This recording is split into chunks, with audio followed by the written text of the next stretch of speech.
The silver handcuffs clicked shut around Derek Monroe's wrists as his children watched in stunned silence, Naomi trembling behind her mother, and Malik frozen in disbelief. Around them, luxury guests gasped while security guards turned away, pretending not to see what they had just allowed.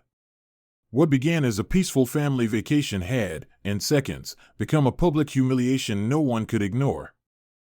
Under the golden sun of Santa Barbara, the waves of the Pacific murmured softly as they kissed the shore near Azure Cove Resort, a luxury beachfront retreat known for its polished white cabanas, gleaming pools, and promises of peace.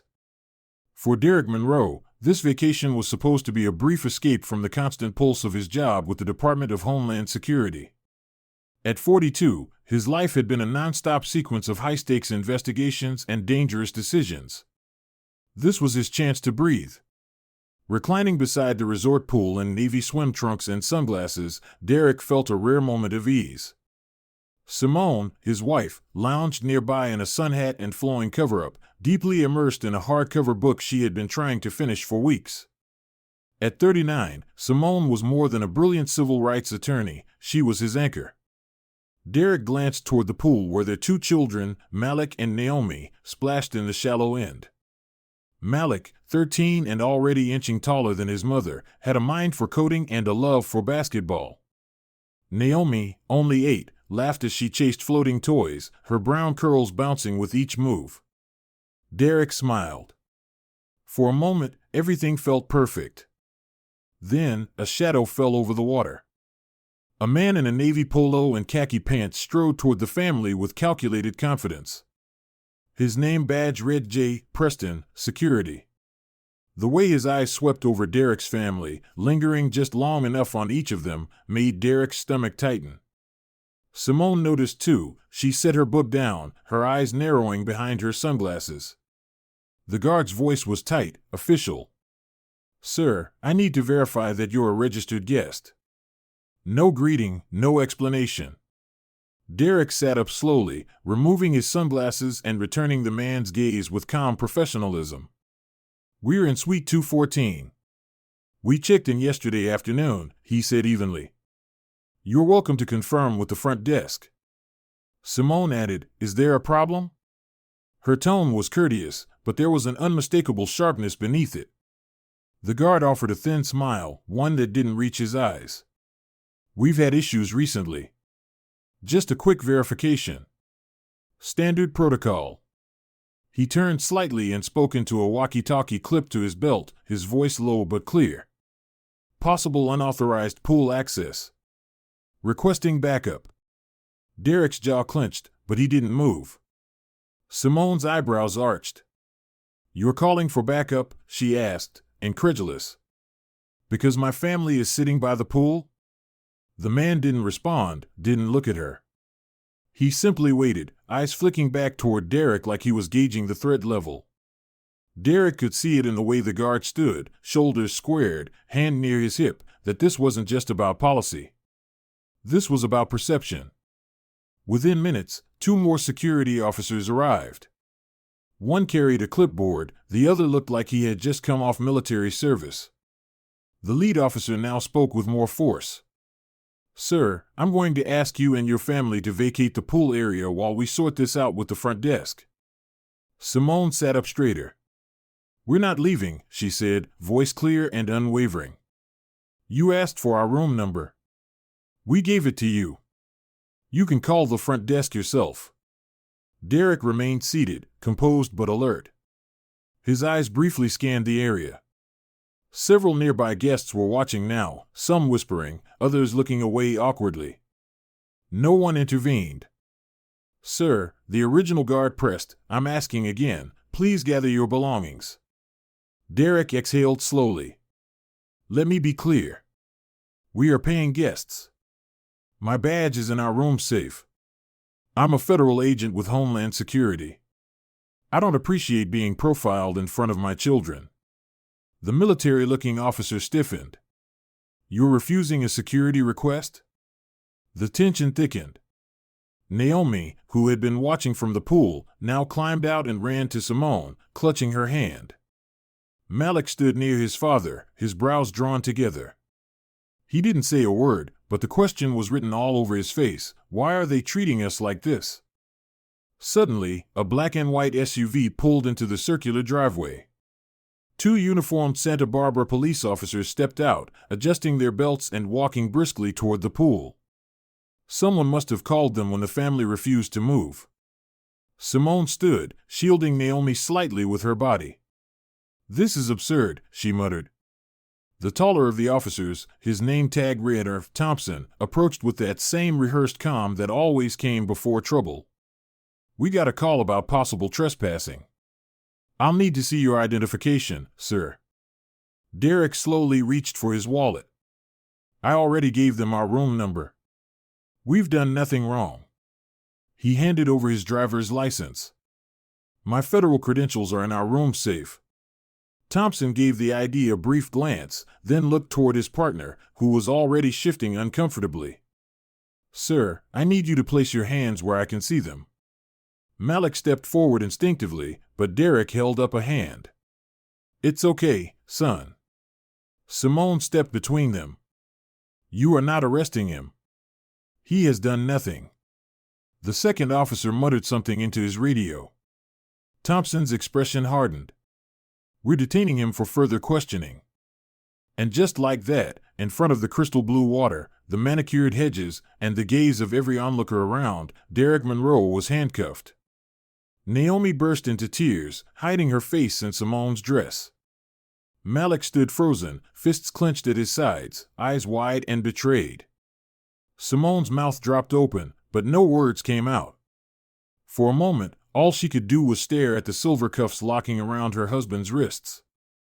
The officer turned him around, pushing Derek gently but firmly toward a bench. "He's not resisting," Simone shouted, her voice shaking with rage. "He's not resisting. And you still put cuffs on him in front of our children?" The guests who had been watching began to murmur, and someone, maybe more than one, lifted a phone to begin recording. The poolside paradise had turned into a public spectacle. Derek sat, his wrists cuffed behind him, breathing steadily through the storm. Simone crouched next to him, her hand on his knee. "Don't worry.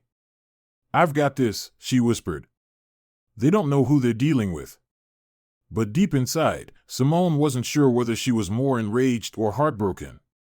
She had spent years defending families against injustices like this, on paper, in courtrooms, with testimonies and statutes.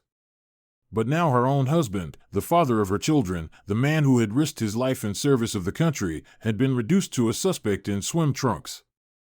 And why? Because he didn't look like he belonged. Derek looked up at his children.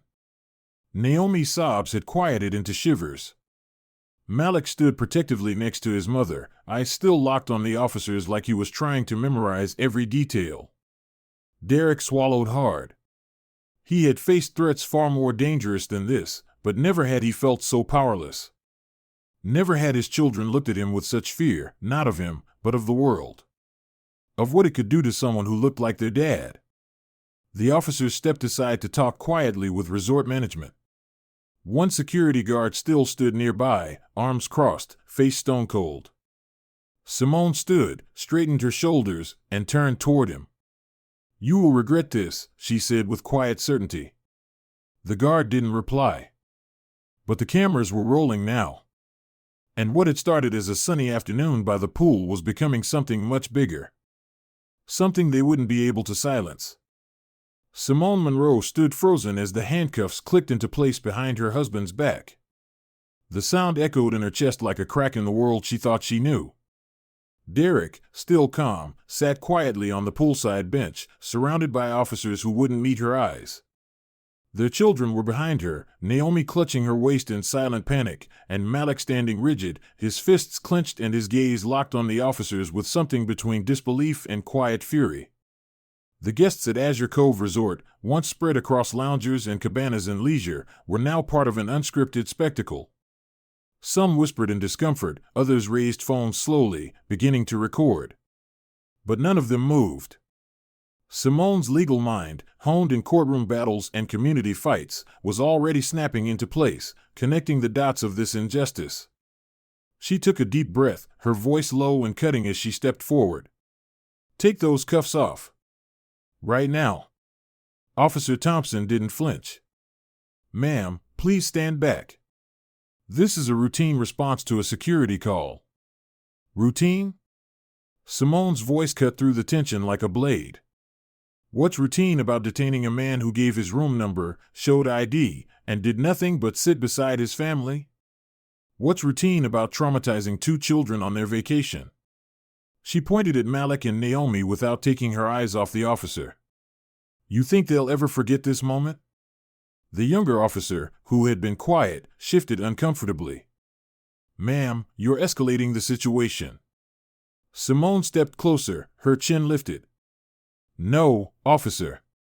You escalated at the moment you decided to put your hands on a man you know nothing about. Let me educate you.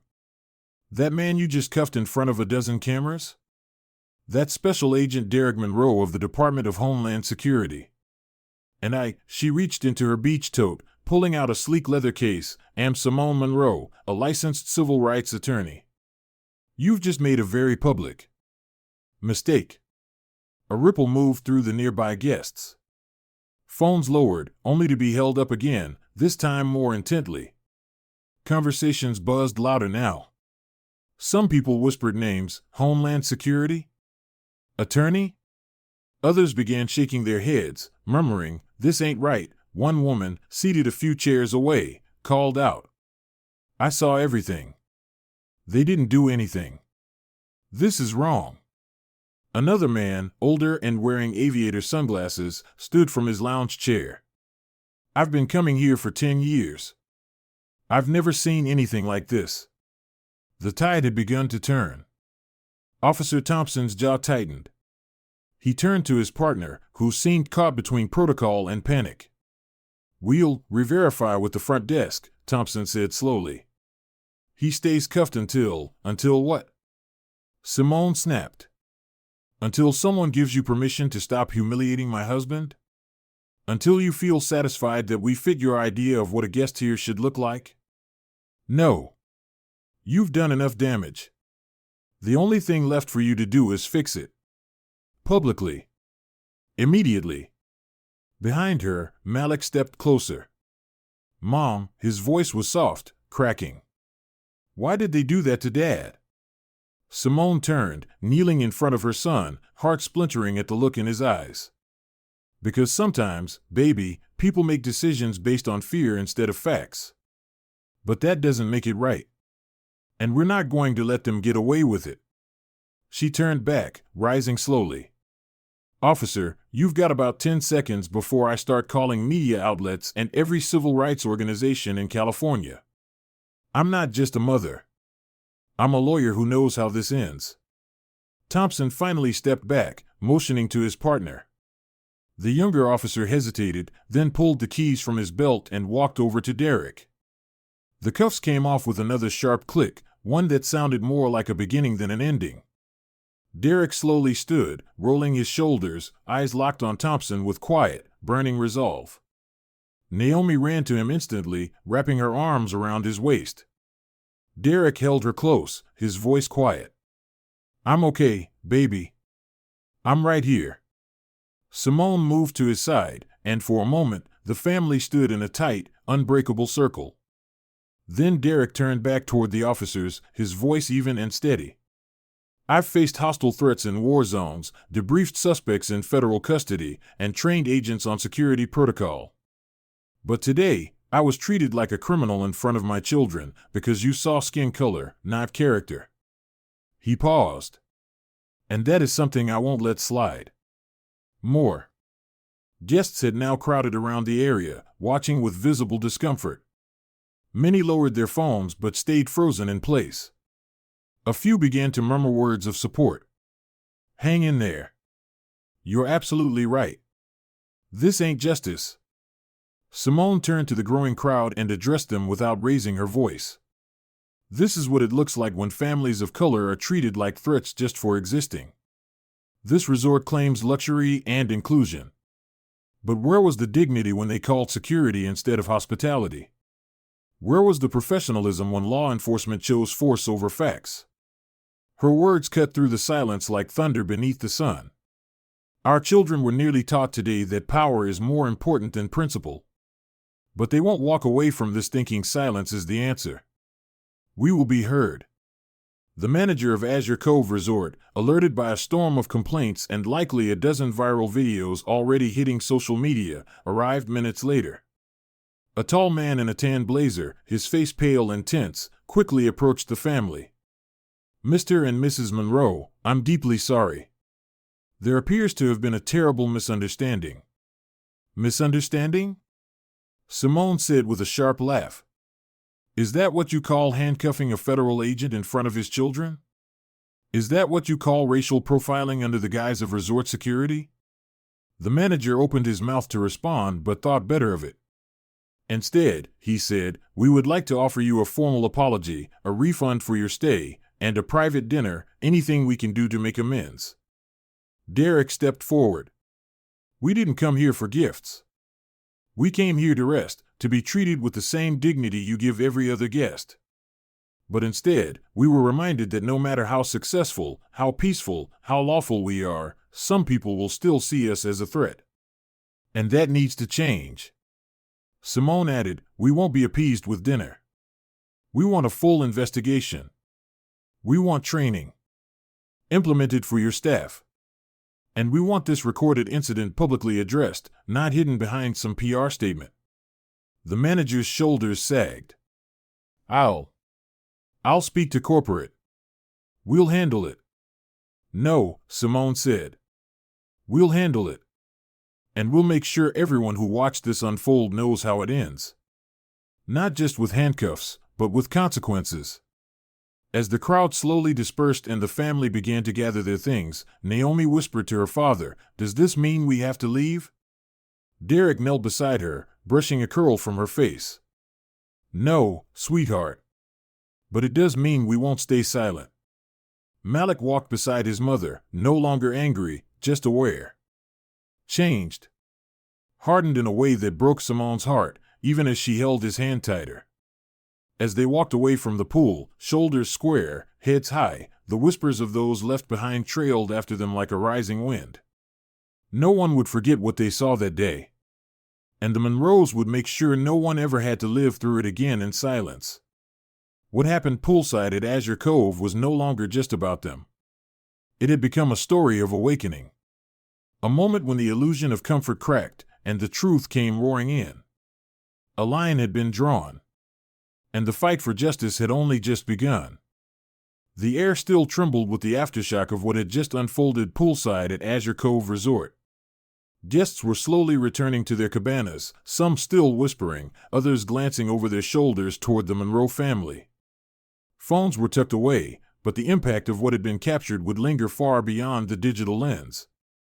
Simone Monroe walked beside her husband with a fierce calm, her grip tight on Naomi's hand while Derek kept a steady arm around Malik's shoulders. Their children were quiet now, too quiet. The kind of silence that didn't come from peace but from something broken inside, something trying to make sense of a world that had just exposed its cruelty in broad daylight.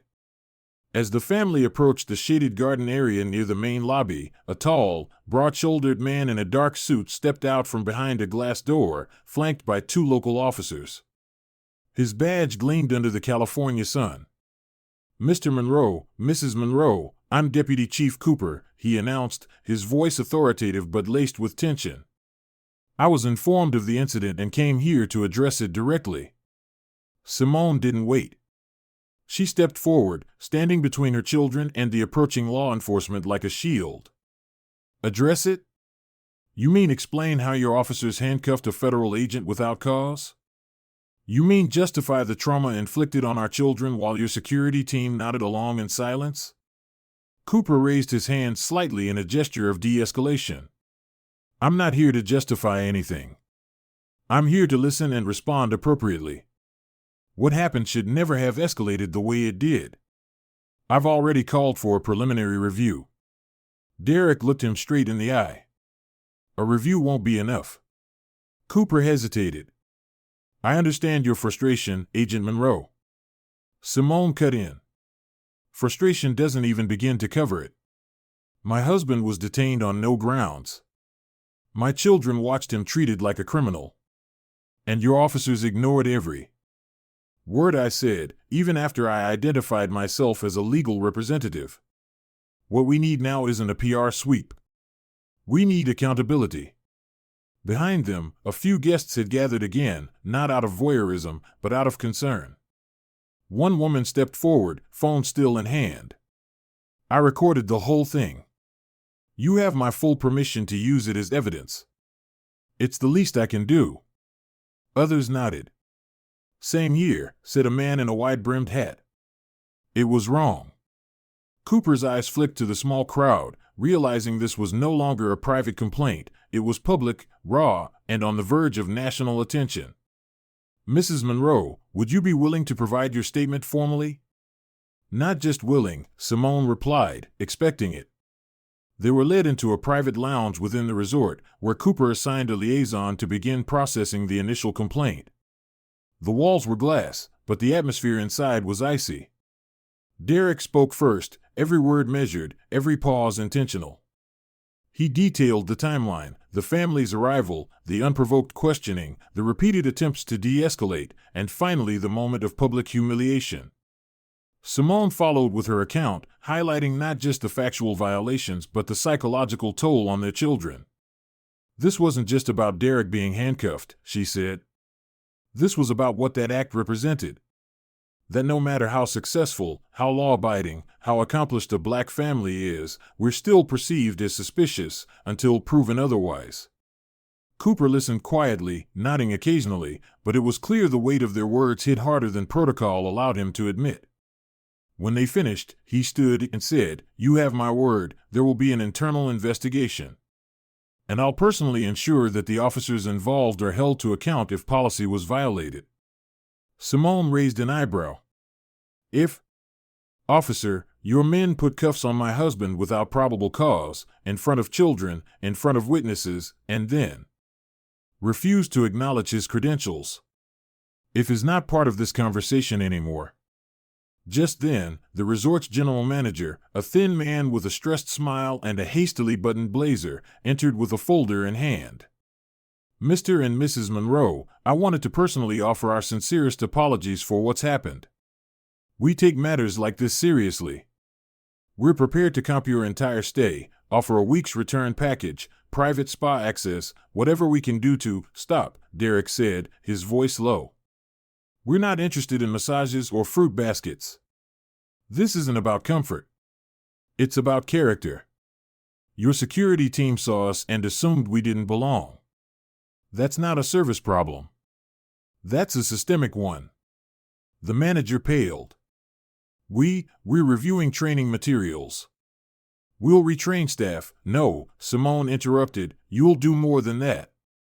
You'll provide a written acknowledgement that what happened was discriminatory.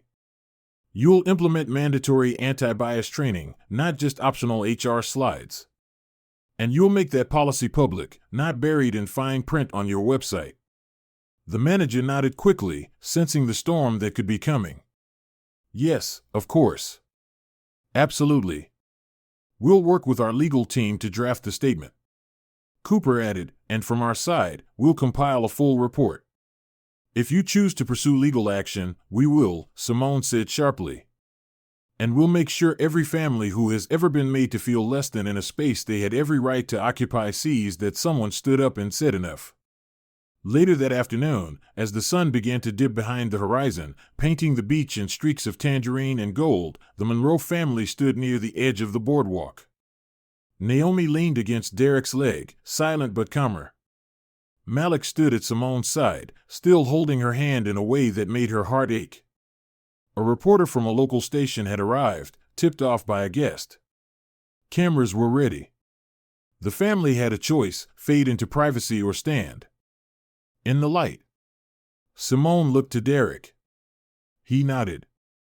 They stood shoulder to shoulder, and she stepped forward. "Today, we were reminded that bias doesn't wear a uniform. It hides behind security badges and procedure. But it only survives if we allow it to." She looked at the camera.